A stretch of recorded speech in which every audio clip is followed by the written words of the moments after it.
चीन ताइवान के बीच जंग कब शुरू हो जाए, कोई वॉर दावे के साथ उसकी तारीख या महीना नहीं बता सकता है। देखिए, लगातार तीसरी बार राष्ट्रपति बनने के बाद चीन ने ताइवान को सीधे तौर पर धमकी दी।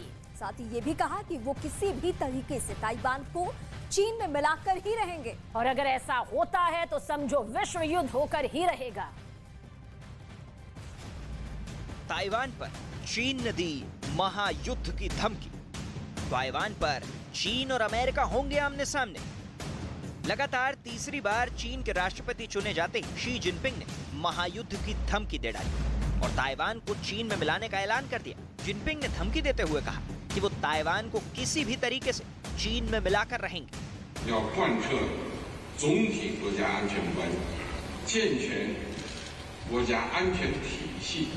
वहीं शी जिनपिंग ने देश की सुरक्षा को विकास की बुनियाद भी बताई। यानी साफ हो गया कि चीन युद्ध के लिए तैयार है। दरअसल चीन ताइवान को अपना हिस्सा मानता है और अमेरिका ताइवान को चीन से बचाने की कसम खाए बैठा है। अमेरिका ने साफ कह दिया कि अगर चीन ने हमला किया तो उसे अमेरिका से भिड़ना होगा, जिसके बाद से ही ये माना जा रहा है कि कभी भी अमेरिका और चीन के बीच जंग छिड़ सकती है। इसी वजह से शी जिनपिंग अपनी ताकत बढ़ाने में जुटे हैं, क्योंकि उनके पास अमेरिका से काफी कम हथियार हैं। चीन की ताकत की बात करें तो चीन की मिलिट्री के पास 3285 एयरक्राफ्ट, वहीं चीन के पास 1200 लड़ाकू विमान, इसके अलावा 912 हेलीकॉप्टर, जिनमें 91 अटैक हेलीकॉप्टर, 5250 टैंक, 35000 बख्तरबंद गाड़ियां और 4120 आर्टिलरी।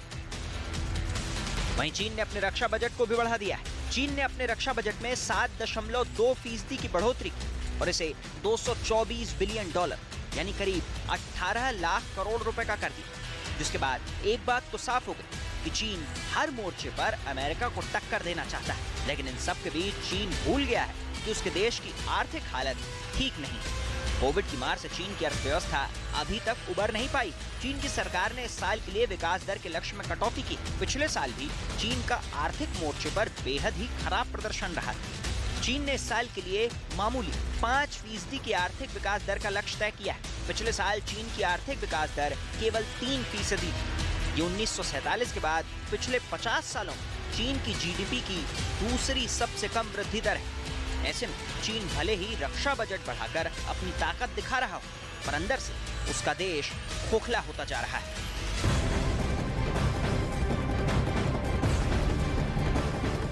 आतंकी संगठन ISKP यानी कि Islamic State Khorasan province Afghanistan के लिए मुसीबत बनता जा रहा है। न्यूज़ 18 को मिली एक्सक्लूसिव जानकारी के